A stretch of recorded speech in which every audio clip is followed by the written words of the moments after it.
तो angular momentum of rigid body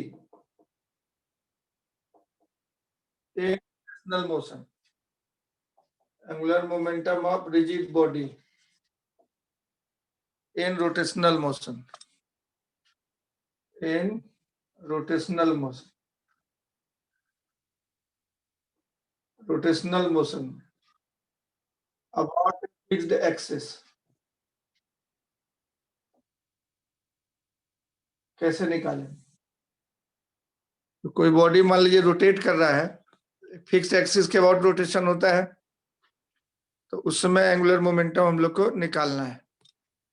तो कैसे निकालेंगे एंगुलर मोमेंटम, वो हम लोग पढ़ने वाले हैं। तो मान लीजिए कि कोई ये बॉडी है, रिजिड बॉडी, और इससे जाता हुआ एक्सिस है, और इस एक्सिस के बाद ये बॉडी पूरा का पूरा रोटेट कर रहा है। इस एक्सिस के बाद बॉडी रोटेट कर रहा है। This is a rigid body rotating about this fixed axis. ये ग्लोब जैसे आपके घर में होता है, ग्लोब ये फिक्स्ड है स्टैंड पे, और उसके बाद नाच रहा है। इसमें कोई भी पार्टिकल पकड़िएगा, आईएच पार्टिकल, तो ये भी सर्किल में नाचेगा। ऐसे एक पार्टिकल का मोशन कैसा होगा? सर्कुलर होगा। उसी तरह से दूसरा पार्टिकल दूसरे सर्किल में, तीसरा पार्टिकल, सारे सर्किल का सेंटर इसी पे होगा, इसी एक्सिस पे होगा। इस एक्सिस का नाम एबीडी है। अब इस पार्टिकल का मास, अगर ये एंगुलर स्पीड ओमेगा है, तो पूरे बॉडी का एंगुलर स्पीड ओमेगा रहता है। पूरा बॉडी एक साथ घूमेगा, हर एक पार्टिकल अपने जगह से एक साथ शुरू करेगा और एक साथ वहीं पे पहुंचेगा जहां से शुरू किया, एक चक्कर में। तो इक्वल टाइम में इक्वल एंगल से एक चक्कर में 360 डिग्री 360 डिग्री से घूमेगा और अपने पोजीशन पे पहुंच जाएगा। सारा पार्टिकल का काम यही होगा। जो भी स्टार्ट करेगा अपने पोजीशन से जीरो टाइम में, और एक चक्कर में अपने पोजीशन पे पहुंच जाएगा। छोटा सर्किल हो चाहे बड़ा सर्किल हो, बॉडी रिजिड है, तो इसका एंगुलर वेलोसिटी ओमेगा है। इस पार्टिकल का नाम जो है आईएच पार्टिकल बोल रहे हैं। आईएच पार्टिकल इस सर्किल में रोटेट कर रहा है। इसका मास एम आई बोले, इसका टेंजेंशियल वेलोसिटी क्या होगा? रेडियस आर आई बोले, टेंजेंशियल वेलोसिटी वी आई होगा। वी आई को क्या बोलते हैं आप? Omega r. इसका जो रेडियस होगा उससे मल्टीप्लाई करेंगे। ये पूरा का पूरा, ये पूरा एक रिजिड बॉडी है और रोटेट कर रहा है एबी एक्सिस के बाद। एबी एक्सिस फिक्स्ड है, इसको स्टेशनरी एक्सिस बोलते हैं। फिक्स्ड है, स्टेशनरी मतलब fixed, stationary axis of rotation बोलते हैं। Stationary axis of rotation, rotate कर रहा है। एक पार्टिकल पे विचार कर रहे हैं, ये आर आई रेडियस के सर्किल में घूम रहा है। इस तरह से different different particle different different radius में घूमेंगे। सबका सेंटर इसी एक्सिस पे होगा, अलग अलग रेडियस में घूमे। अलग अलग पार्टिकल अलग अलग रेडियस में घूमे, सबका सेंटर यही हो। तो कोई भी एक पार्टिकल आईएच पार्टिकल बोल रहे हैं, उसका मास एम आई हुआ, वेलोसिटी वी आई हुआ, टेंजेंशियल वेलोसिटी, इसको क्या बोलते हैं? ओमेगा इंटू आर आई। तो सबका ओमेगा सेम होता है रोटेशन में, हम लोग जानते हैं। तो एंगुलर मोमेंटम निकालना है, इसका मोमेंटम क्या हो गया? M i into v i, linear momentum. अब इस एक्सिस पे कोई पॉइंट है, वो के अबाउट हम लोग एंगुलर मोमेंटम निकालें आईएथ पार्टिकल का। Angular momentum of ith particle, angular momentum of ith particle of mass mi, radius ri, and tangential velocity vi. Tangential velocity vi equal to omega into ri about any one point O on the axis, about point O on the axis of rotation. तो क्या होगा angular momentum? तो r और v perpendicular होता है, तो perpendicular distance into momentum. Ith particle का momentum about point O हो गया, perpendicular distance r i, momentum m i into v i. Perpendicular distance r i और मोमेंटम हो गया m i into v i, ये एंगुलर मोमेंटम हो गया। Perpendicular distance into linear momentum को angular momentum बोलते हैं। इसका डायरेक्शन बोलिए अप हो जाएगा, इसी तरीके से होगा क्लॉकवाइज डायरेक्शन अप हो जाएगा, एंटी क्लॉकवाइज है, एंटी क्लॉकवाइज डायरेक्शन अप हो जाएगा, तो डायरेक्शन अप होगा, डायरेक्शन अप, ये अपवर्ड हो गया डायरेक्शन। अब क्या होगा, तो इसका प्रोजेक्शन ले लेते हैं बी एक्सिस पे, तो angular momentum of ith particle about A B axis, तो इस एक्सिस पे एक पॉइंट लेके निकाल दिया मोमेंटम, इसका अच्छा है, शैडो लेंगे इस पे, तो शैडो पूरा का पूरा आ जाएगा। Angular momentum of ith particle about AB axis, AB axis is LI about AB axis, तो ये पूरा सेट हो जाए। एंगुलर मोमेंटम डायरेक्शन ऐसे आया, इस तरह से रोटेट कर रहा है तो डायरेक्शन अप हुआ, एक्सिस भी ऐसा था, इसका शेडो लेंगे, ये पूरा पूरा LI अबाउट O ऐसे था, और AB एक्सिस पे इसका शेडो लेंगे, वो पूरा का पूरा शेडो आ जाएगा, तो इतना ही रह जाएगा angular momentum, RI into MI into BI ही रह जाएगा उसका प्रोजेक्शन। ये बताए थे, एक्सिस पे कोई एक पॉइंट लेके एंगुलर मोमेंटम निकाल दिए, इसका डायरेक्शन अप आया, उसका शेडो ले लेंगे इस पे, तो चूंकि पैरेलल है, since this angular momentum is parallel to axis, since angular momentum is parallel to axis, ये भी parallel to LI about O point, ये भी और एंगुलर मोमेंटम दोनों पैरेलल है, इसलिए इसका पूरा शेडो उस पे आ जाएगा। इस तरह से सारे पार्टिकल का निकालेंगे एक्सिस के अबाउट और जोड़ देंगे, ऐड कर देंगे। अब पुट कर देते हैं VI,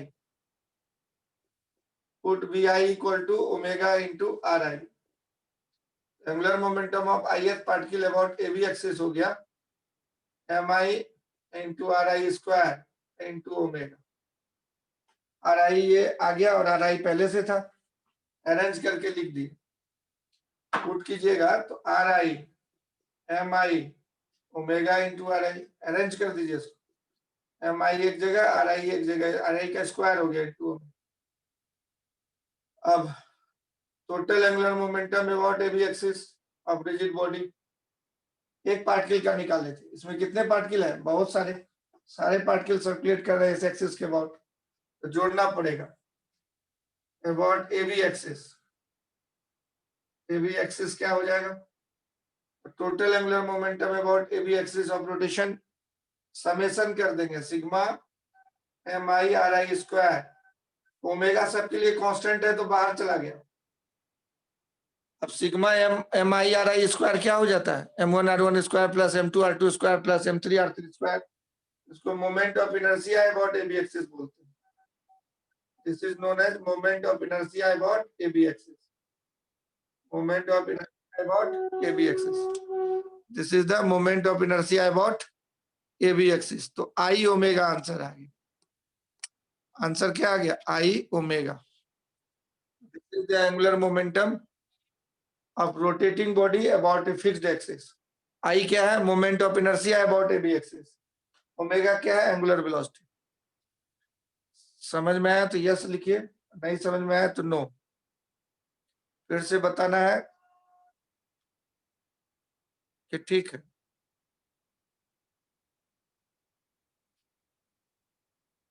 यस, तो रोटेशनल मोशन का moment of inertia angular momentum हो जाएगा I ओमेगा, कोई बॉडी रोटेट करता है तो उसका moment of inertia I omega, I omega, बाद में बताएंगे। Angular momentum I omega, distance होता है, डिस्टेंस,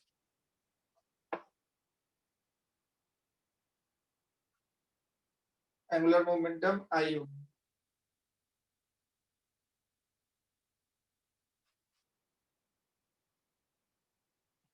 तो इसी को सिंपल आप फॉर्मूले के रूप में लिख दें, वो डेरिवेशन किए थे। तो रोटेशनल मोशन है अबाउट फिक्स्ड एक्सिस, एक पार्टिकल का रोटेशनल मोशन नहीं है, पूरा बॉडी का, of a rigid body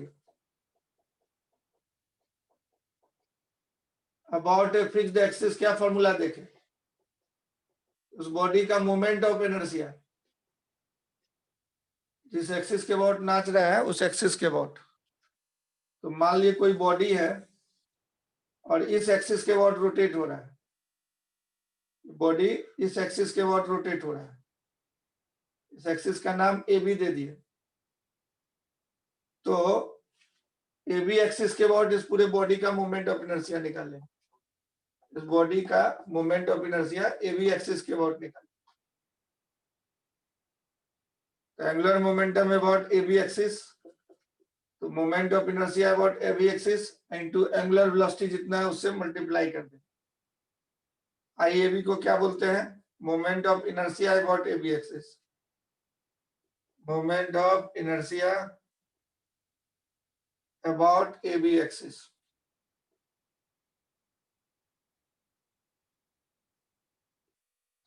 omega हो गया angular velocity of the body, हर एक पार्टिकल का एंगुलर वेलोसिटी सेम होगा, रिजिड बॉडी है, सब एक जैसा घूमेगा।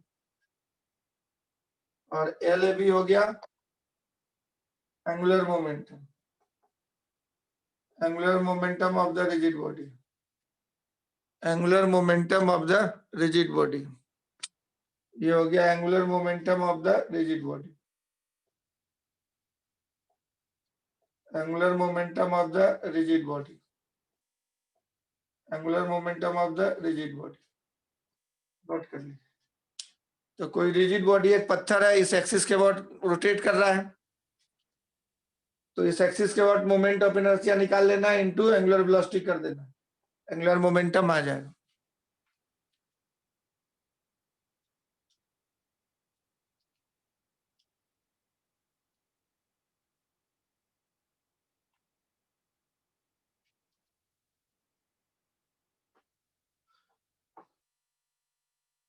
This is the formula of angular momentum of rotating body. मान लिया डिस्क रोटेट कर रहा है अपने सेंटर ऑफ मास के अबाउट, मान लिया डिस्क है और ये अपने सेंटर ऑफ मास के अबाउट रोटेट कर रहा है, ये ए बी एक्सिस है, इसके सेंटर ऑफ मास से जा रहा है। अब इसका एंगुलर मोमेंटम पूछ रहा है आपको, तो मास m है, रेडियस r है, एंगुलर वेलोसिटी अलग से दिया रहेगा ओमेगा, तो I A B into omega लिखेंगे। कितना होगा एंगुलर मोमेंटम, उसका मोमेंट ऑफ इनर्शिया क्या होता है डिस्क का, M R square by 2, centre of mass के एक्सिस के अबाउट, इनटू ओमेगा, ये हो जाएगा। मान लीजिए सॉलिड स्फीयर है और वो रोटेट कर रहा है अपने एक्सिस के अबाउट, ये ओमेगा एंगुलर वेलोसिटी से, मास m है, रेडियस r है, तो क्या हो जाएगा इस एबी एक्सिस के about angular momentum I omega, I A B into omega, तो आई होता है 2/5 mr स्क्वायर इंटू ओमेगा। तो बहुत सिंपल एंगुलर मोमेंटम लिखना रोटेटिंग बॉडी का, मोमेंट ऑफ इनर्शिया याद रहना चाहिए, इंटू ओमेगा कर देंगे बस, निकल। हॉलो स्फीयर का क्या होता है 2/3 mr square moment of inertia, उसके सेंटर से आते हुए एक्सिस के अबाउट। तो जिस एक्सिस के अबाउट रोटेट कर रहा है उस एक्सिस के और एंगुलर मोमेंट ऑफ इनर्शिया निकाल के एंगुलर वेलोसिटी से मल्टीप्लाई कर देंगे, इस तरह से एंगुलर मोमेंटम निकल आता है।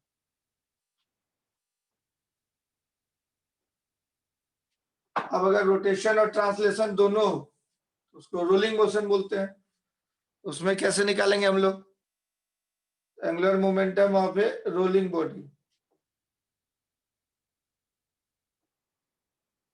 ऑफ ए बॉडी इन रोटो ट्रांसलेटरी मोशन, रोटो ट्रांसलेटरी मोशन मतलब रोलिंग मोशन।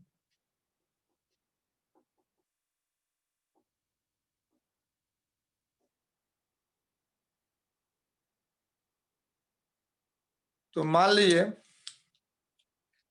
कोई व्हील है, राउंड शेप्ड बॉडी है, व्हील है, स्फीयर है, कुछ भी हो सकता है।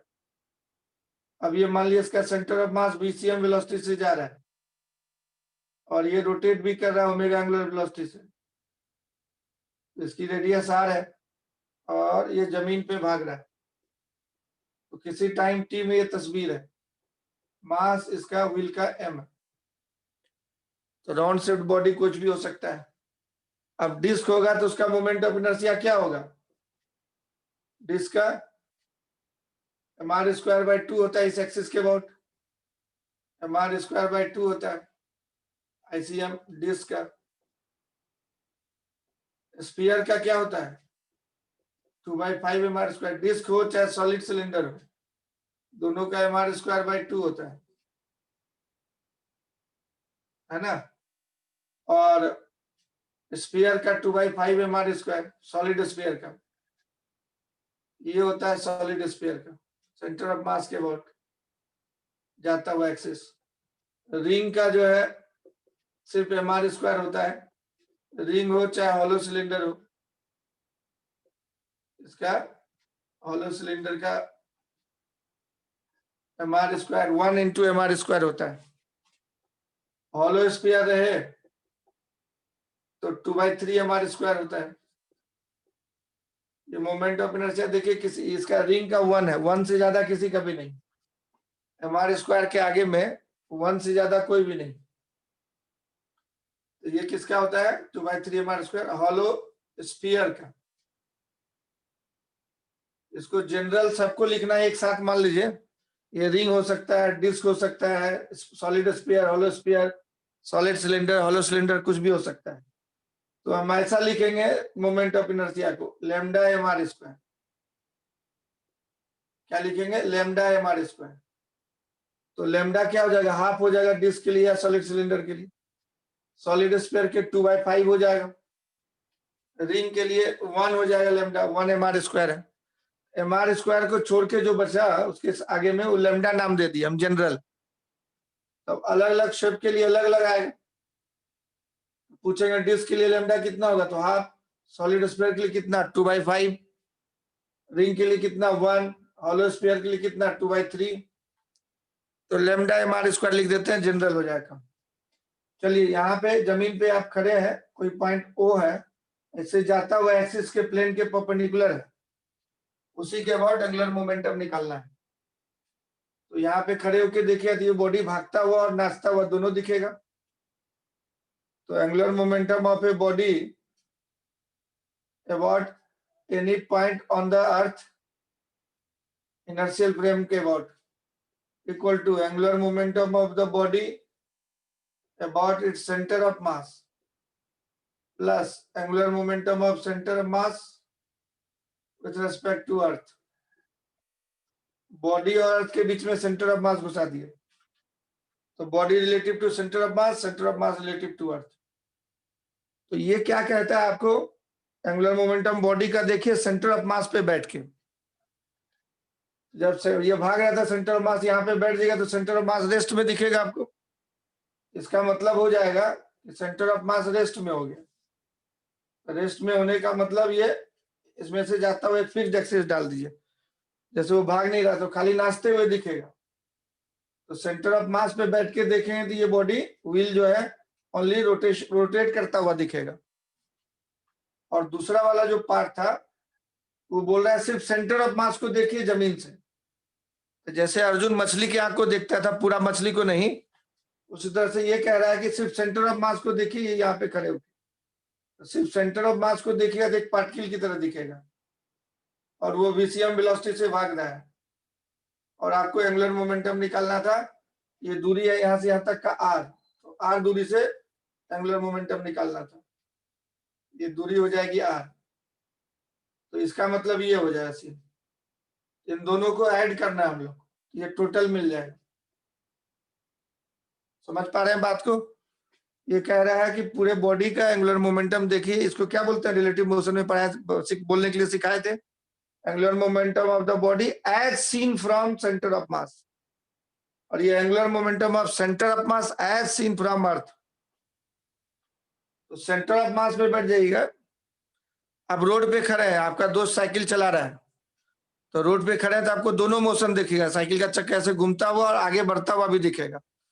लेकिन आपका दोस्त जो साइकिल चला रहा है वो साइकिल के चक्के को देखेगा तो उसको खाली गोल गोल नाचता हुआ दिखेगा, क्योंकि चक्का जितने से जा रहा है वो आदमी भी सीट पे बैठा हुआ उतना ही से जा रहा है, तो उसको ट्रांसलेट करता हुआ नहीं दिखेगा।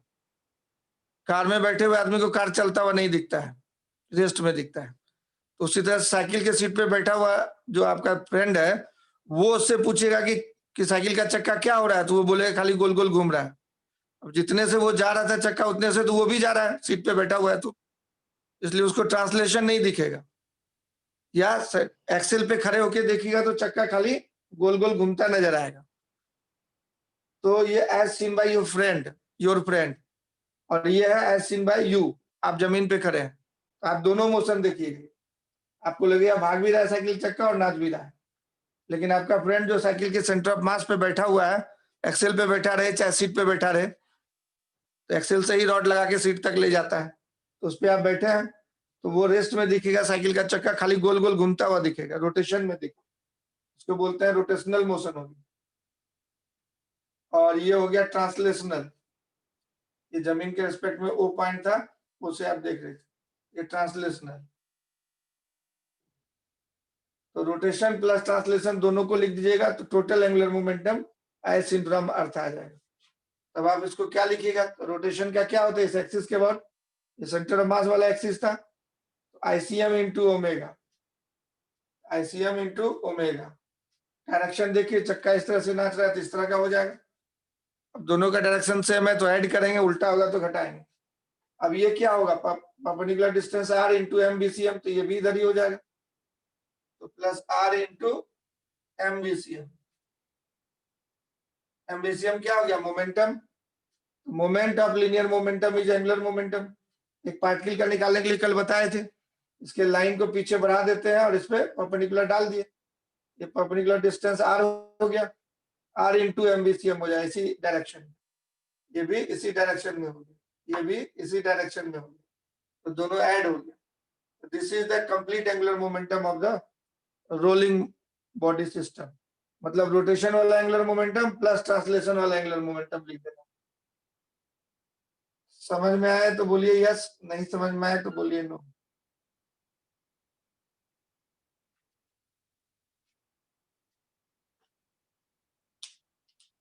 यस, नोट कर लीजिए, इसको नोट कर लीजिए। अब सॉलिड स्फीयर का एंगुलर मोमेंटम हमको लिख के बता दीजिए।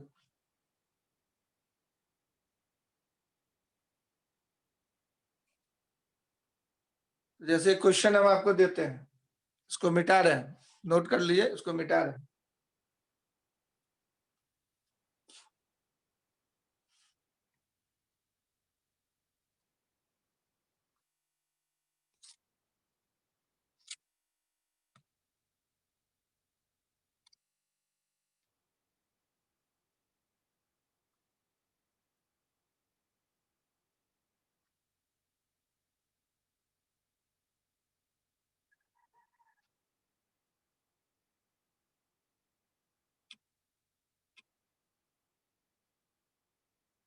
इसको नोट कर लीजिए, मिटा रहे हैं।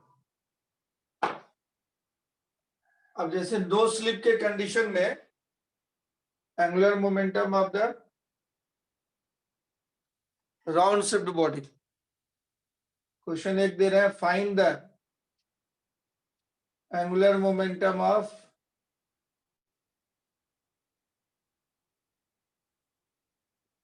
A round shift body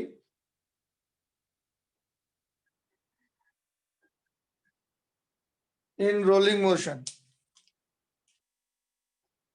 in rolling motion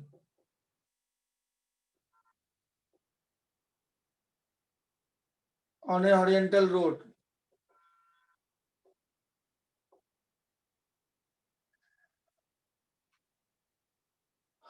with no slip at contact point। General हम निकालने के लिए आपको बोल रहे हैं, एक ही से सब निकल जाएगा।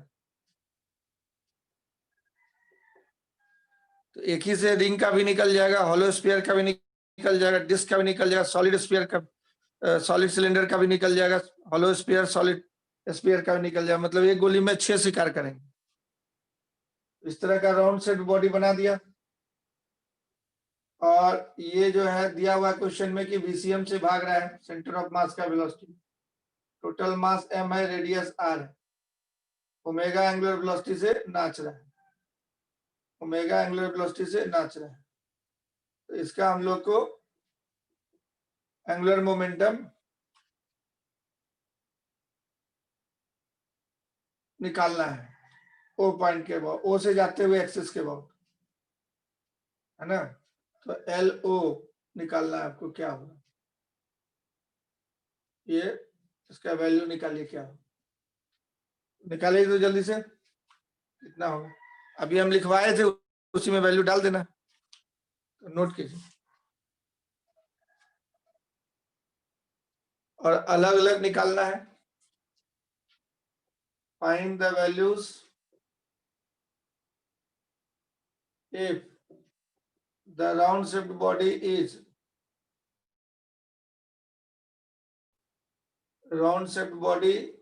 is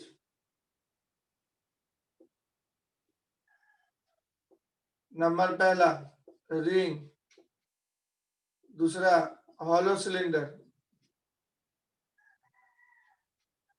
तीसरा डिस्क,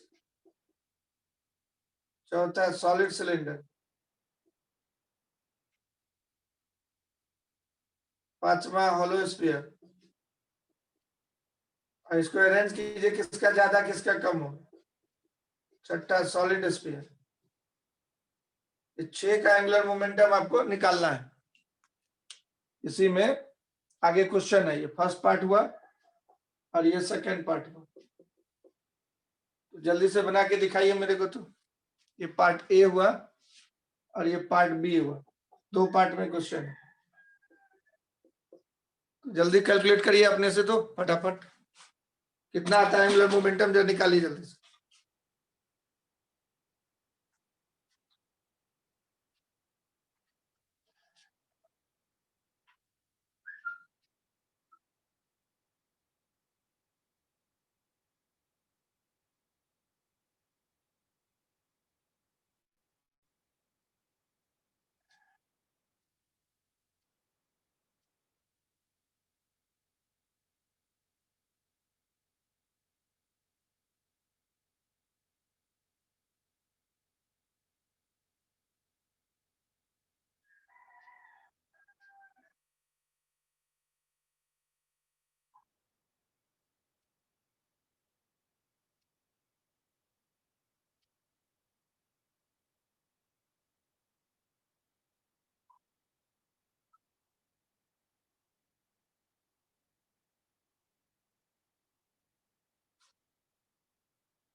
तो अभी बनाएंगे जी, उसके पहले तो सारा क्लास ठीक है।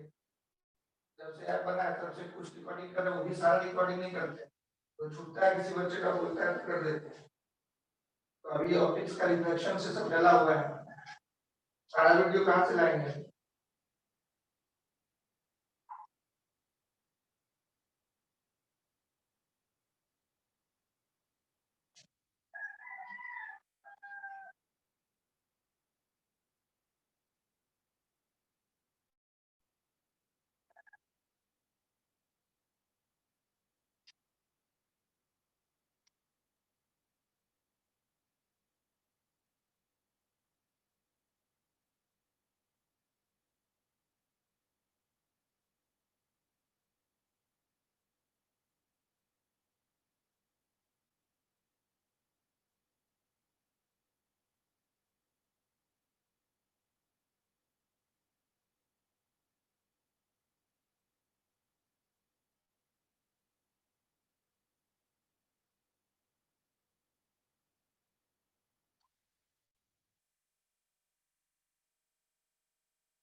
कितना आया आंसर?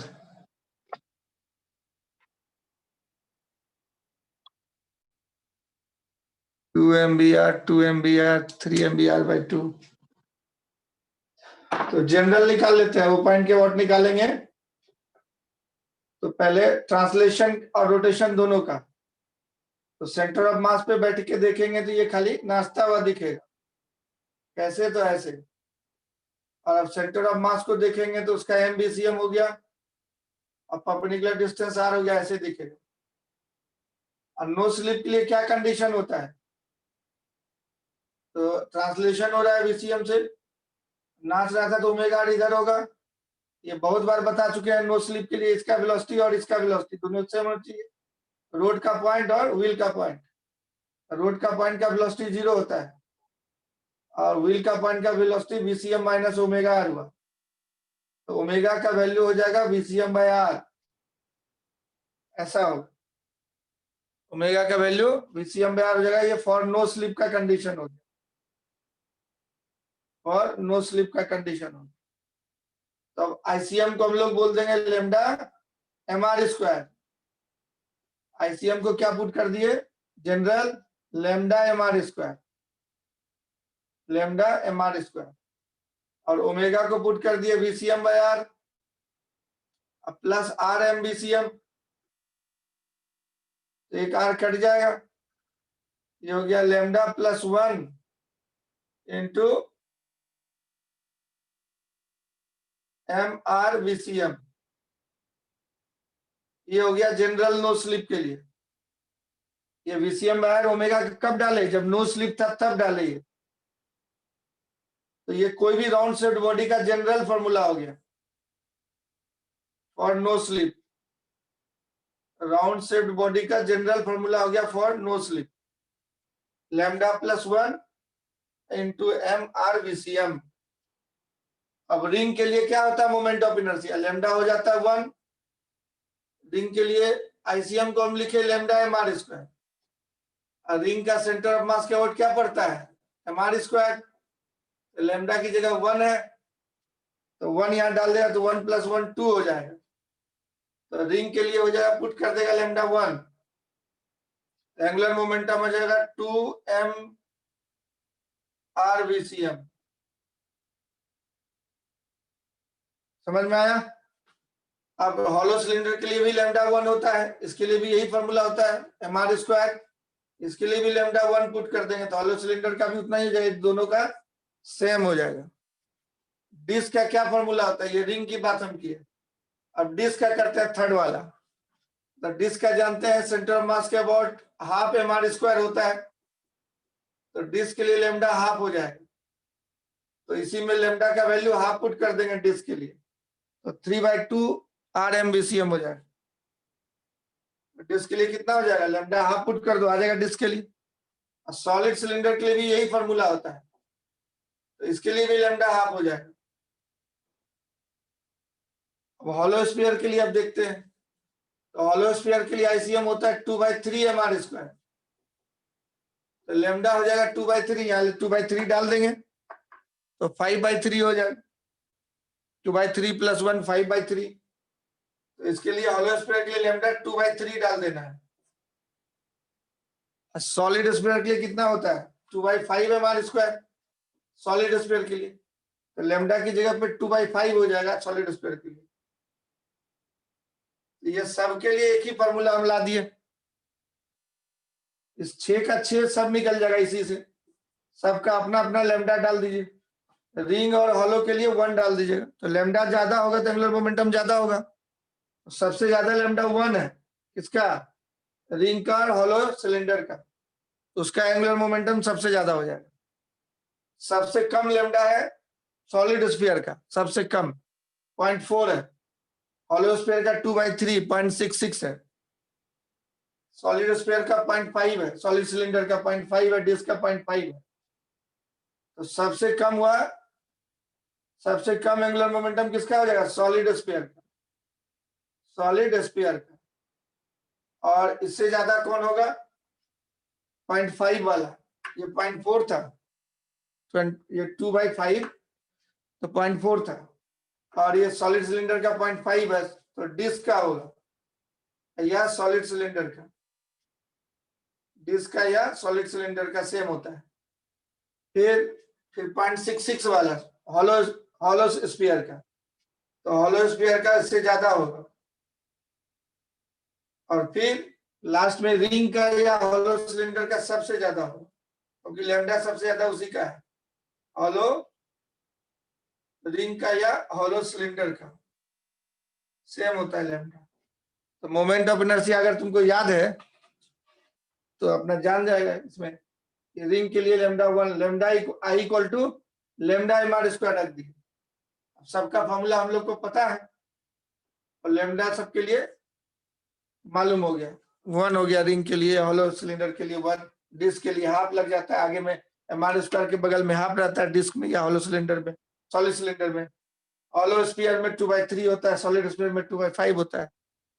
तो अगर इसमें से कंपटीशन लगा देगा रिंग का, हॉलो सिलेंडर का, डिस्क का सेम सरफेस है और कंपटीशन लगा देगा, सेम वेलोसिटी दे दिया, सेम मास है, सेम रेडियस है, सबका सर्कुलर रेडियस ये वाला क्रॉस सेक्शन रेडियस सेम है, एंगुलर वेलोसिटी सेम है, तो सबसे ज्यादा एंगुलर मोमेंटम रिंग का होगा, सबसे कम सॉलिड स्फीयर का होगा। समझ में आया? यस और नो? ऑब्जेक्टिव में पूछ देगा तो ऐसे टिक कर देगा। तो नो स्लिप करते हुए सब चल रहा है, तो नो स्लिप के लिए ओमेगा की जगह VCM/R डाल दी। एक ही फॉर्मूले में सारा निकल गया। नया टेक्निक अपना दिए, आई को लिख दिए lambda M R square. Lambda क्या होता है? एम आर स्क्वायर के पहले जो फ्रैक्शन में या जो इंटीजर रहता है या फ्रैक्शन रहता है उसी का वैल्यू, न्यूमेरिक वैल्यू। तो मोमेंट ऑफ इनर्शिया पढ़ा है तुम तो सबका वैल्यू याद है। इस 6 का कम से कम मुजवानी याद रखना जरूरी है, नहीं याद रखेगा फिर तब कुछ नहीं होगा। समझा जी?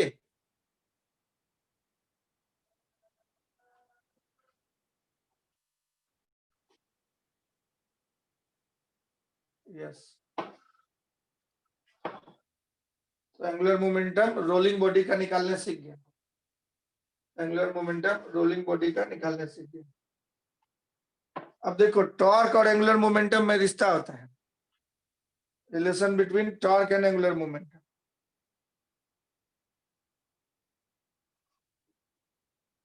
तो उसी को Newton second law for rotational motion बोलते हैं, Newton second law for rotational motion.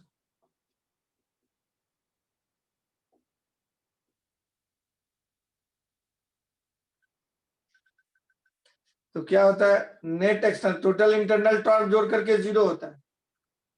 क्यों? क्योंकि इंटरनल फोर्स जो होगा, जैसे एक पार्टिकल 1 है, दूसरा पार्टिकल 2 है, कोई पॉइंट यहाँ पे जमीन पे है ओ, अर्थ पे। अब इसका जो है पोजीशन वेक्टर r1 है, इसका पोजीशन वेक्टर r2 है, और ये दोनों एक दूसरे को खींच रहा है, ये F4 से खींचता है, ये भी F4 से खींचता है। तो टॉर्क निकालोगे पहले वाले का, ये F वेक्टर हो गया तो ये माइनस F वेक्टर बोलोगे। टोटल टॉर्क निकालोगे, इंटरनल फोर्स है, कौन सा फोर्स है?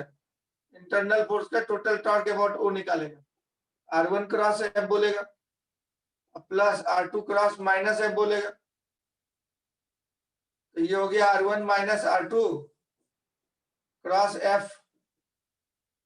तो R1 माइनस R2 यही वाला वेक्टर हो जाएगा, है ना, R1 माइनस R2।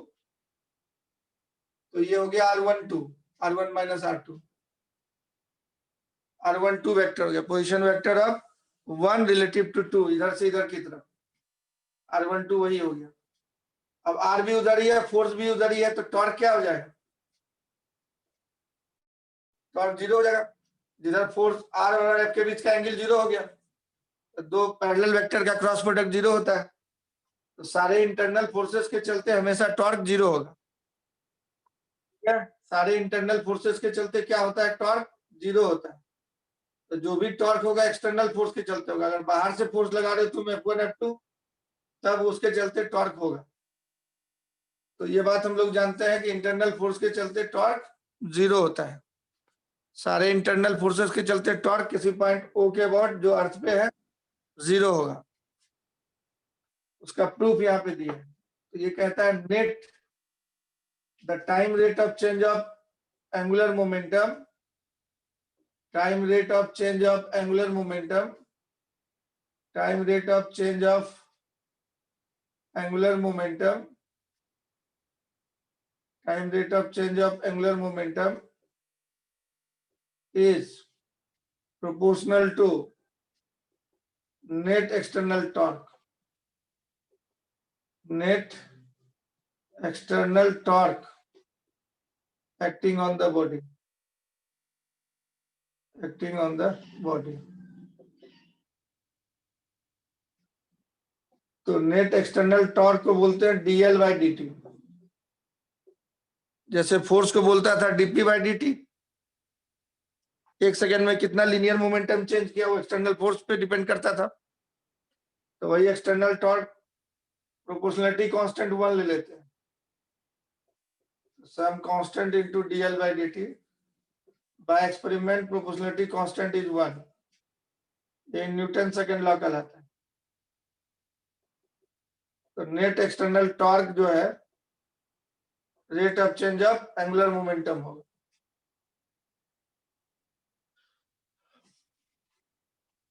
नोट कर ले उसको जल्दी से। Net external torque equal to rate of change of angular momentum.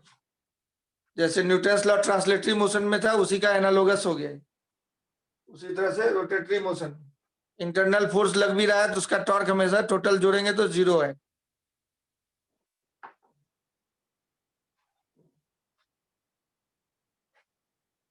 तो अब इसी में पुट कर देते हैं रोटेशनल मोशन के लिए L equal to I omega, अभी पढ़ा था।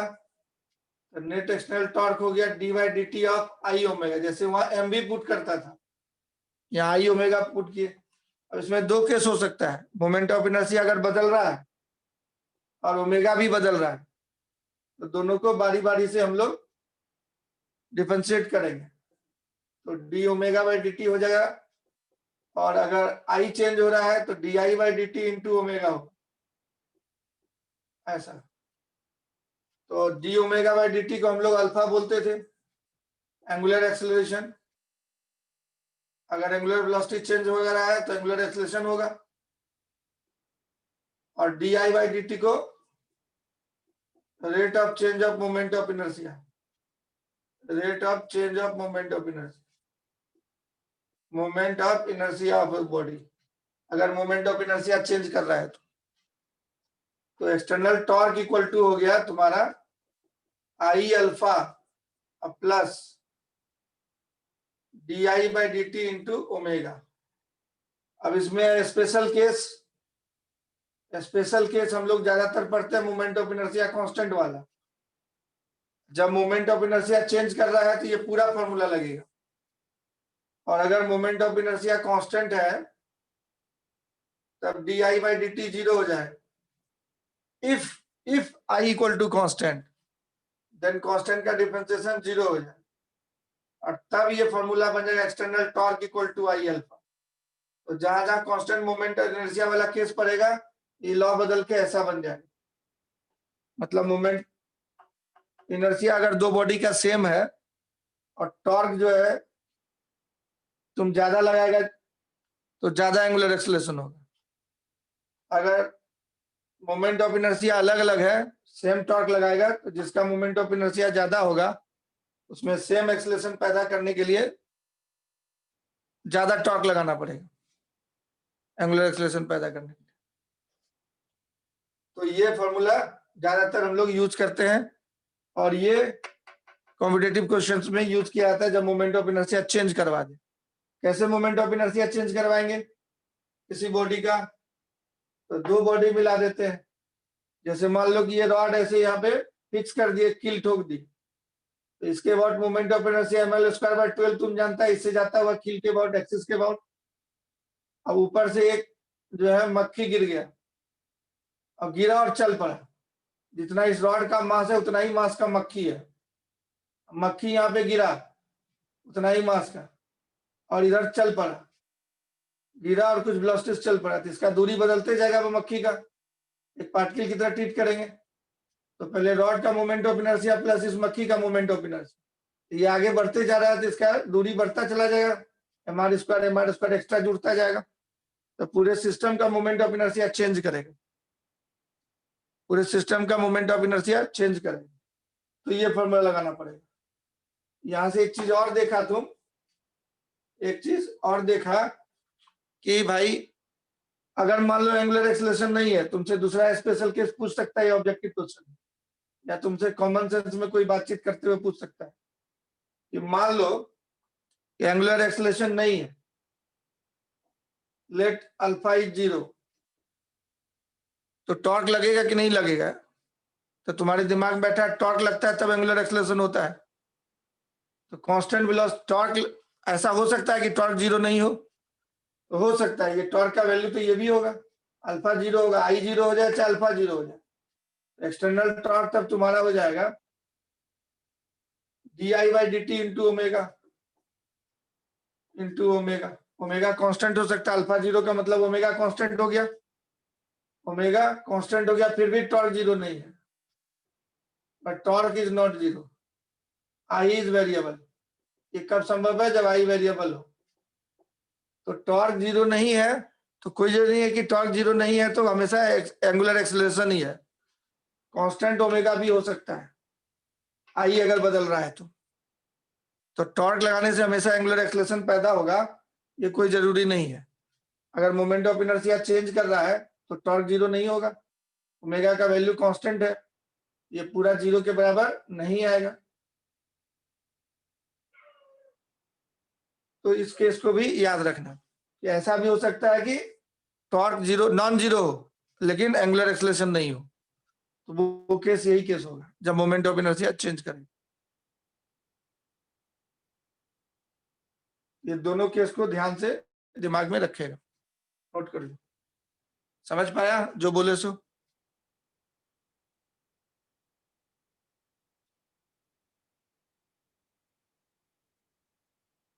Yes.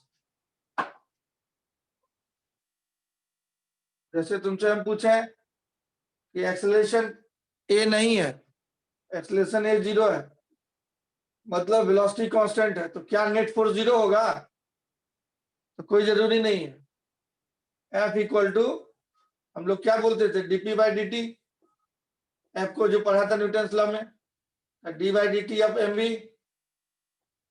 m into dv/dt plus dm/dt into v, तो ये ma plus dm/dt into v बोलता था। तो रॉकेट के केस में मास चेंज करते रहता था, अब एक्सेलरेशन 0 हो गया मतलब वेलोसिटी कांस्टेंट है, तो एक्सेलरेशन 0 हो गया तो फर्स्ट वाला ये ma 0 हो जाए, बचेगा क्या, dm/dt इंटू v, ये 0 नहीं है, तो नेट फोर्स 0 नहीं है, इसका मतलब नेट फोर्स था, नेट फोर्स 0 नहीं है, एक्सेलरेशन फिर भी 0 है, कांस्टेंट वेलोसिटी से चल रहा है बॉडी। तो रॉकेट के केस में कांस्टेंट वेलोसिटी से ले जा सकते हैं मास चेंज करवा के, m इज वेरिएबल, तो नेट फोर्स 0 नहीं है, फिर भी वेलोसिटी कांस्टेंट हो सकता है, क्या हो सकता है, ये केस है। उसी तरह से टॉर्क वाला केस बताएं, न्यूटन्स लॉ, नेट फोर्स 0 नहीं है, फिर भी एक्सेलरेशन नहीं है, कांस्टेंट वेलोसिटी से जा रहा है रॉकेट, लेकिन मास बदल रहा है, तो फोर्स ये और इसका कॉम्बिनेशन है, तो ये 0 हो जाए और ये बचा रहे तो नेट फोर्स 0 नहीं होगा, नेट फोर्स 0 नहीं होगा, या ये 0 हो जाए मास कांस्टेंट हो जाए तब net force equal to ma होगा। तो मास अगर नहीं बदल रहा है तब नेट फोर्स 0 नहीं है, इसका मतलब एक्सेलरेशन होगा। तो उसमें भी आइडियल पुली के केस में देखे थे, अगर मास को 0 मान लेते हैं हम लोग, तो पुली के केस में मास 0 ले लेते थे, रस्सी को 0 ले लेते थे, तब वहां पे ये ma वाला टर्म में मास 0 हो जाएगा तो एक्सेलरेशन होगा, नेट फोर्स 0 नहीं होगा, एक्सेलरेशन होगा।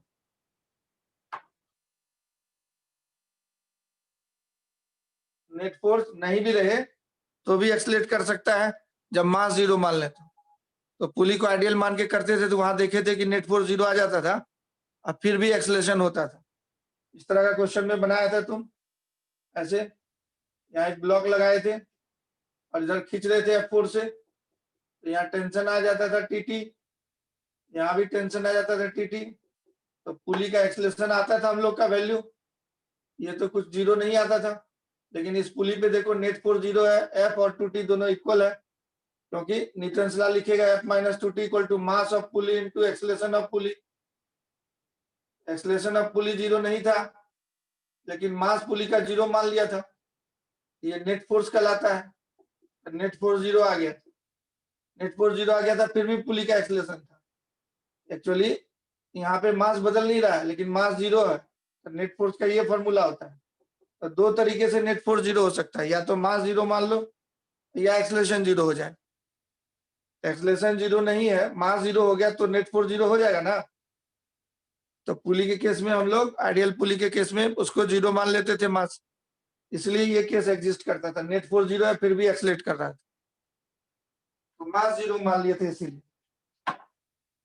तो नेट फोर्स जीरो होने के बाद भी एक्सेलरेशन हो रहा था, क्योंकि मास जीरो मान लिए थे। तो ये सब बारीक बातें हैं, सबको दिमाग में रखना है। अब ये न्यूटन्स लॉ तुम समझ गया दोनों तरीके से कंप्लीट, रोटेशनल मोशन में क्या होगा। अब एनर्जी की बात हम लोग कर लेते हैं, थोड़ा एनर्जी के बारे में भी जान लेते हैं, फिर क्वेश्चन हम लोग कर पाएंगे। तो एनर्जी को देखो इसमें, तो काइनेटिक एनर्जी ऑफ पार्टिकल देखो, तो वो पढ़ा था तुम, kinetic energy of a particle, of a particle, kinetic energy of a particle m mass का v वेलोसिटी से motion by virtue of its motion होता था काइनेटिक एनर्जी। एक पार्टिकल का पहले बता रहे, एक पार्टिकल का तुम लिखता था हाफ mv स्क्वायर, इसको रोकने के लिए जितना वर्डन करता है तो वो काइनेटिक एनर्जी का मेजर होता है। इसको रोकने के लिए जितना तुमको ताकत वर्क करना पड़ेगा वो काइनेटिक एनर्जी कहलाएगा। तो वर्डन का वैल्यू इतना ही आता था, हाफ mv स्क्वायर। दूसरा, बहुत सारे पार्टिकल हो तो कोई भी डायरेक्शन उससे मतलब नहीं है, स्केलर होता है काइनेटिक एनर्जी। तो मास m1 m2 m3 है, इसी तरह से mn है तो vn है उसका। तो टोटल काइनेटिक एनर्जी तब हम लोग बोलेंगे स्केलर है, सीधा सीधा जोड़ते जाएंगे, इसमें वेक्टर स्टाइल से नहीं जोड़ना है, सीधा सीधा जोड़ना है। Half m2 v2 square plus dot dot dot dot half mn vn square, ऐसे जोड़ देते। बहुत सारे पार्टिकल का many particle system, many particle system हो, काइनेटिक एनर्जी सिंपली ऐड कर देना है। अब ये वेलोसिटी फ्रेम ऑफ रेफरेंस पे डिपेंड करता है, तो kinetic energy depends on frame of reference.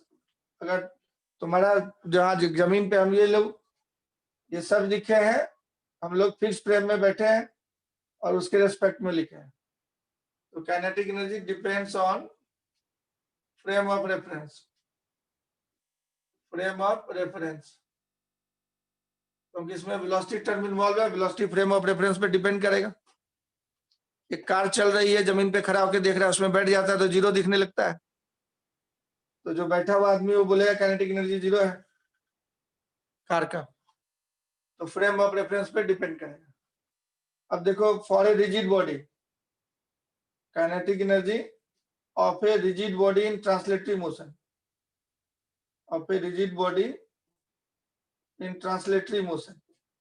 अब रिजिड बॉडी में बहुत सारे पार्टिकल एक दूसरे से बंधन से बंधे रहते हैं, इंटरमोलिकुलर फोर्सेस से जुड़े रहते हैं। तो ट्रांसलेशनल मोशन में हम लोग पढ़े थे कि किसी भी शेप का बॉडी हो, एक पार्टिकल का वेलोसिटी जितना है, हर एक पार्टिकल का वेलोसिटी वही होगा, है ना। तो उसको वीसीएम बोल दिया, एक पार्टिकल का वेलोसिटी, तो हर एक पार्टिकल का वेलोसिटी वीसीएम के बराबर है।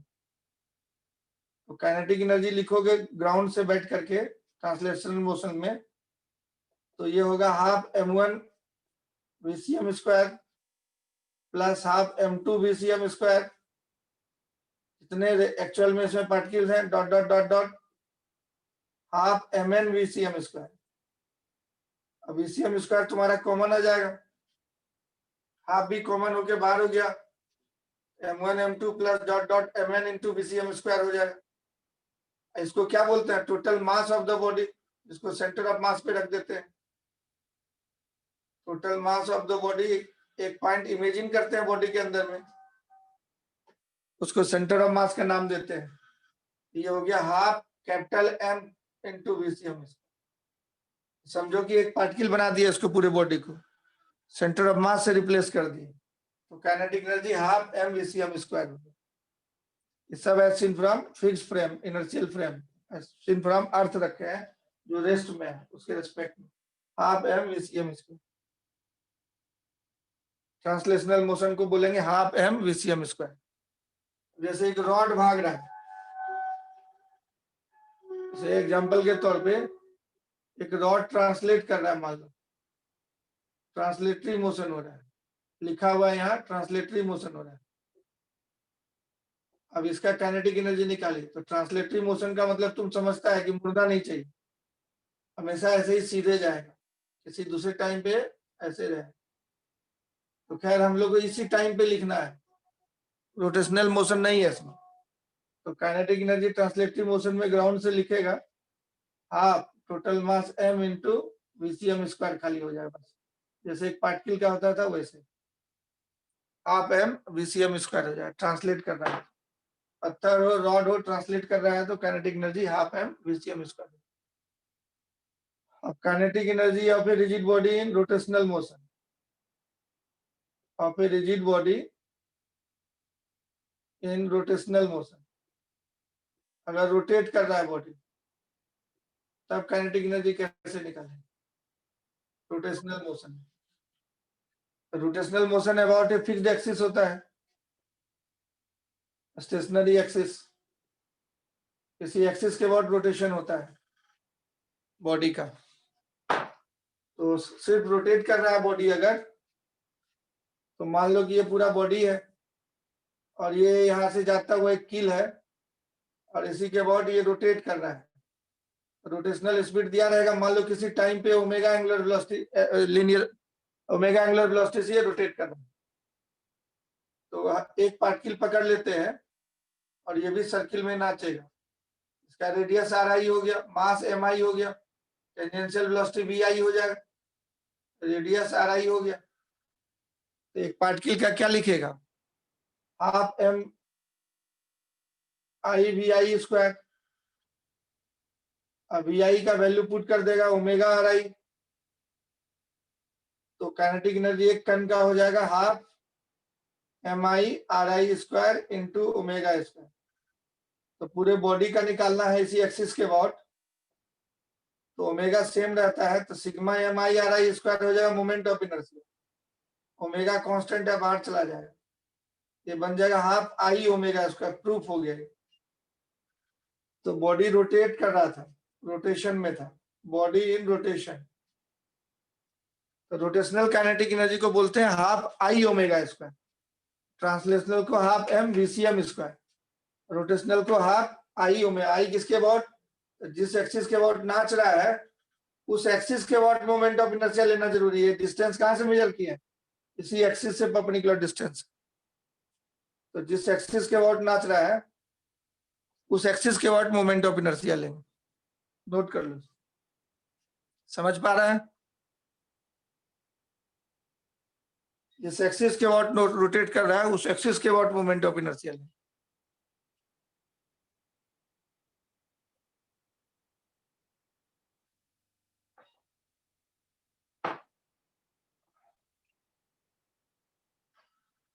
मान लो, देखो इधर एक चीज और, मान लो ये कोई प्लेट है और ये जो है या कोई बॉडी है और इसका यहाँ पे एक्सिस तुम डाला,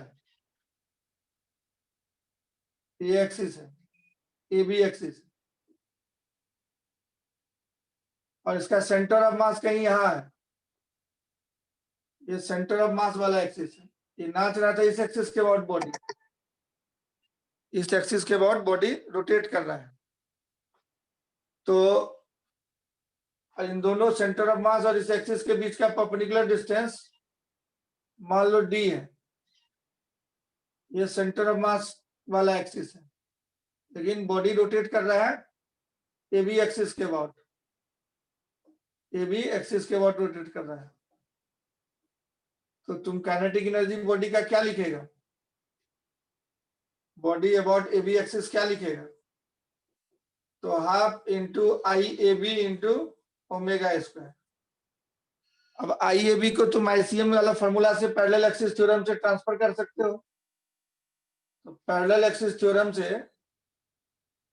तुम इसको आई ए बी को लिखता है ICM plus total mass of the body into दोनों के बीच का परपेंडिकुलर डिस्टेंस का स्क्वायर, ये लिखते हो। तो वो अगर यहाँ पे डाल दें तो फॉर्मूला देखो चेंज होके क्या होगा, ICM plus M D square, या आर डिस्टेंस इसको बोल देते हैं, एम आर स्क्वायर बोल दिए।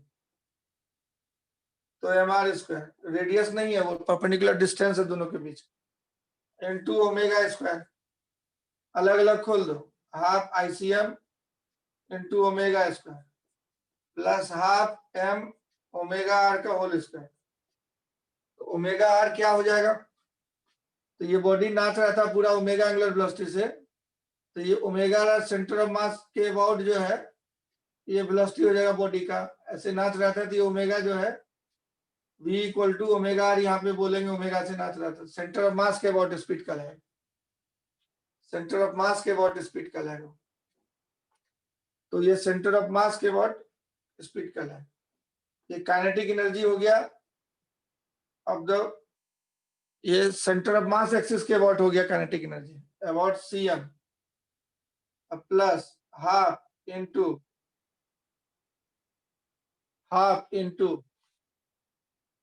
m इंटू VCM स्क्वायर बोलेंगे, VCM square.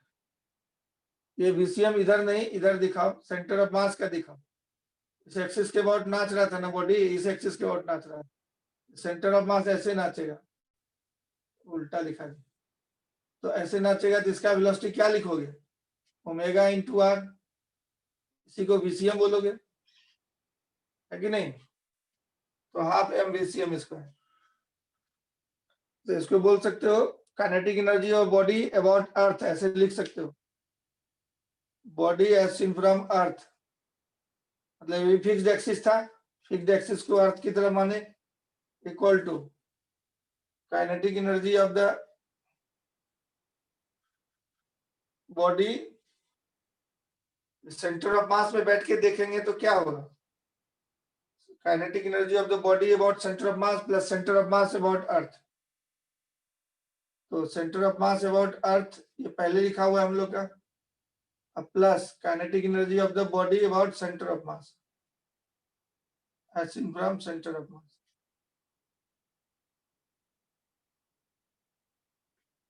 Centre of mass का काइनेटिक एनर्जी यहाँ पे हम VCM स्क्वायर लिख देंगे। अब बॉडी का सेंटर ऑफ मास से बैठ के देखेंगे नाचता हुआ, तो आईसीएम इंटू ओमेगा स्क्वायर लिखेंगे, सेंटर ऑफ मास के अबाउट ये वाला हो गया, body about centre of mass, centre of मास पे बैठ के देखे तो क्या लिखते हैं, आप आईसीएम इंटू ओमेगा स्क्वायर, अगर सेंटर ऑफ मास एक्सिस के अबाउट नाचता। अब सेंटर ऑफ मास को अर्थ से बैठ करके देखेंगे तो तोड़ के भी लिखा जा सकता है ऐसे, ये भी सही है। तो कोई स्टूडेंट सेंटर ऑफ मास के अबाउट पहले निकाल लिया, अब फिर उसको ट्रांसफर कर देगा इस एक्सिस के अबाउट, वैसा भी कर सकता है। सेंटर ऑफ मास के अबाउट निकालेगा तो आसान होगा उसको, क्योंकि आईसीएम का फॉर्मूला डायरेक्ट याद रहता है। तो half ICM into omega square लिख देगा ये सेंटर ऑफ मास के अबाउट। अब फिर सेंटर ऑफ मास का निकालना पड़ेगा जमीन से देख के, तो सेंटर ऑफ मास तो सिर्फ भागता हुआ दिखेगा VCM से, तो हाफ एम VCM स्क्वायर लिख देंगे सेंटर ऑफ मास का काइनेटिक एनर्जी।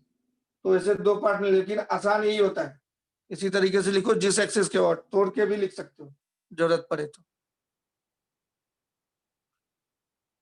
ये नोट करके लिख लें।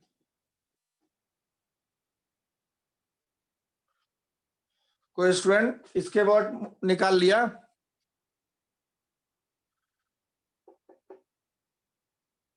तो हाफ आईसीएम ओमेगा स्क्वायर, अब प्लस फिर जोड़ना पड़ेगा kinetic energy of centre of mass as seen from Earth, centre of mass का काइनेटिक एनर्जी हो जाएगा हाफ एम VCM स्क्वायर, एक पार्टिकल की तरह, और ये बॉडी का हो जाएगा हाफ आईसीएम ओमेगा स्क्वायर। ये दोनों जोड़ देगा तो फिर मिलकर के यही आ जाए हाफ आई, इसे उल्टा चलेगा तो वही आ जाएगा। ये चीज है लिखा हुआ, ये कहलाएगा kinetic energy of body about centre of mass. ये कहलाएगा kinetic energy of centre of mass as seen from earth, और वो कहलाएगा kinetic energy of the body about fixed axis. Fixed axis earth हो गया।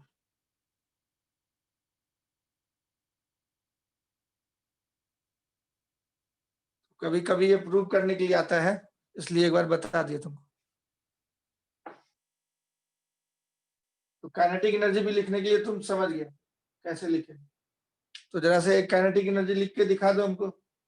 6 का 6 बॉडी राउंड शेप्ड बॉडी के लिए बार बार यूज होगा तुमको। ये राउंड शेप्ड बॉडी है, रिंग हो सकता है, डिस्क हो सकता है, solid sphere, solid cylinder, hollow sphere, hollow cylinder, है ना। ये विदाउट स्लिप चल रहा है, मास m है इसका। तो find the kinetic energy of rolling round shaped body, rolling round shaped body with no slip, with no slip। ये पार्ट ए हो गया। पार्ट बी बोल रहे हैं find the above kinetic energy if the body is number पहला ring, number दूसरा hollow cylinder, number तीसरा disc, number चौथा सॉलिड सिलेंडर, नंबर पांचवा हॉलो स्फीयर, नंबर छठा सॉलिड स्फीयर। काइनेटिक एनर्जी लिखो। तो सिर्फ काइनेटिक एनर्जी लिखे इसका मतलब जमीन के रिस्पेक्ट में निकालो। तो यहाँ पे खड़े हो गए और खड़े होकर के निकाल रहे हैं काइनेटिक एनर्जी जमीन पे खड़े हो। तो हमको भागता नाचता दोनों दिखेगा। सेंटर ऑफ मास के अबाउट नाच रहा है और आगे भाग भी रहा है, तो इसी एक्सिस के अबाउट नाच रहा है। तो काइनेटिक एनर्जी तुम जो लिखेगा टोटल, तो kinetic energy due to rotation plus kinetic energy due to translation. तो रोटेशन के चलते half ICM into omega square, translation के चलते हाफ MVCM स्क्वायर। इसको बोलते हैं kinetic energy of the body as seen from centre of mass. ये kinetic energy of centre of mass as seen from earth, जो अभी बताए थे उसी तरीके से। उसी को रोटेशन प्लस ट्रांसलेशन तुम इजी वे में बोल सकते हैं। अब पुट कर देते हैं ICM की जगह पे lambda mr square, and for no slip तुम जानता है, बहुत बार पढ़ चुका है। नो स्लिप के लिए क्या होता है, ये VCM से भाग रहा था और मान लेते हैं ओमेगा से नाच रहा है, तो ओमेगा से इधर की तरफ ओमेगा मान लेते हैं एंगुलर स्पीड नहीं दिया है, तो नो स्लिप के लिए जमीन वाला वेलोसिटी ये वेलोसिटी सेम होना चाहिए। ये जमीन वाला 0 है, तो VCM माइनस ओमेगा 0 होगा हमेशा। ओमेगा VCM बाय R हो जाएगा। VCM और R लिखा हुआ था क्वेश्चन में, ओमेगा नहीं लिखा था, तो ओमेगा इतना हो जाएगा नो स्लिप के लिए। नो स्लिप लिखा हुआ था ना क्वेश्चन में, नो स्लिप दिया था, तो ये ओमेगा पुट भी पुट कर दिया। तो पुट कर देंगे ओमेगा इसमें, तो टोटल काइनेटिक एनर्जी क्या बोलोगे, राउंड शेप्ड बॉडी का क्या हो जाएगा, half lambda mr square, omega की जगह डाल दिया VCM बाय R का whole square, plus half MVCM square. एक साथ निकल के आंसर आ गया। R स्क्वायर से R स्क्वायर कट जाएगा, हाफ MVCM स्क्वायर कॉमन हो जाएगा, तो lambda plus 1 half VCM square आएगा। तो बॉडी अगर भाग भी रहा, नाचते हुए भाग रहा है, जैसे टेम्पू का चक्का, कार का चक्का, स्कूटी का चक्का, ये सब भाग भी रहा है और नाच भी रहा है, उसका टोटल काइनेटिक एनर्जी हो जाएगा lambda plus 1 into half MVCM square. अब लैम्डा रिंग के लिए कितना जानता है, ICM equal to mr square, तो लैम्डा 1 हो जाएगा। लैम्डा रिंग के लिए क्या जानता है, 1। हॉलो सिलेंडर के लिए भी वही होता है 1। इन दोनों का काइनेटिक एनर्जी सेम हो जाएगा। डिस्क का लेमडा कितना होता है? हाफ, क्योंकि मोमेंट ऑफ इनर्शिया बोलता है हाफ mr², डिस्क का सेंटर ऑफ मास के अबाउट। सॉलिड सिलेंडर का भी हाफ mr², इन दोनों का सेम हो जाए। हॉलो स्फीयर का लेमडा 2/3 mr² बोलता है, तो लेमडा हो जाएगा 2/3। कॉन्फ़िगरेशन फैक्टर बोलते हैं, लेमडा का नाम है कॉन्फ़िगरेशन फैक्टर। सॉलिड स्फीयर का लेमडा हो गया 2/5। अलग अलग कॉन्फ़िगरेशन के चलते अलग अलग फैक्टर यहाँ पे आता है mr² के बगल में। अगर सॉलिड स्फीयर है तो 2/5 आ जाता है। हॉलो स्फीयर का कॉन्फ़िगरेशन अलग है, 2/3 आता है। रिंग का अलग है, 1 आता है। हॉलो सिलेंडर का भी 1 आ जाता है, रिंग को रखने से बनता है। और डिस्क का हाफ mr² हो जाता है। सॉलिड सिलेंडर का भी हाफ होता है, तो वो डाल देगा, इसमें निकल जाएगा। तो तुम देख रहा है इसमें से जिसका लेमडा ज्यादा उसका काइनेटिक एनर्जी ज्यादा होगा। सेम वेलोसिटी है इसी टाइम टी पे, सेम मास है, सेम रेडियस का बॉडी है।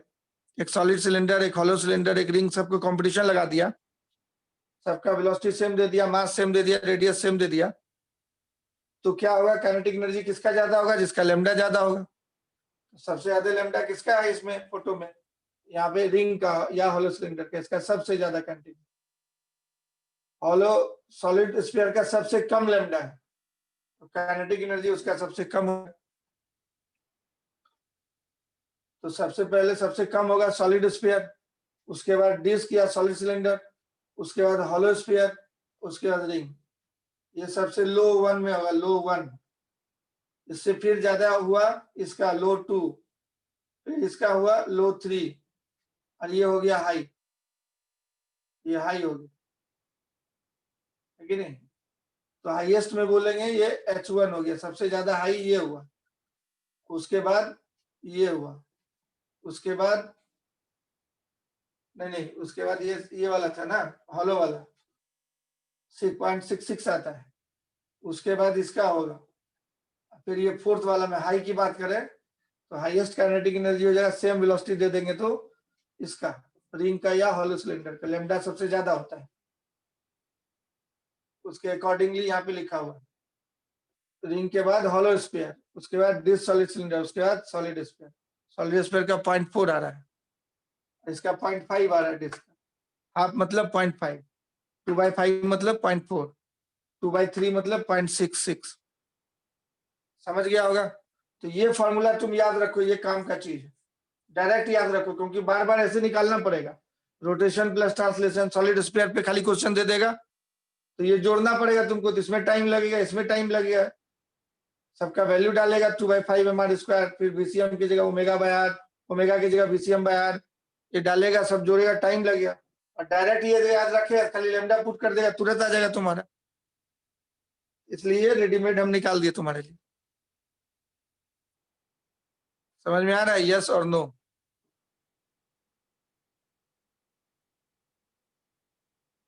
यस यस, नोट करो, जल्दी नोट करो। टाइम हो गया, आज इतना ही रहने देते हैं, फिर हम लोग पोटेंशियल एनर्जी वर्डन की बात कर लेंगे, फिर क्वेश्चन शुरू करेंगे हम। अब क्वेश्चन बनाने लायक हो गया है, तो सारी चीजों को समझ गया है, अगले क्लास से क्वेश्चन शुरू हो जाए। इतना ही रहने देते हैं।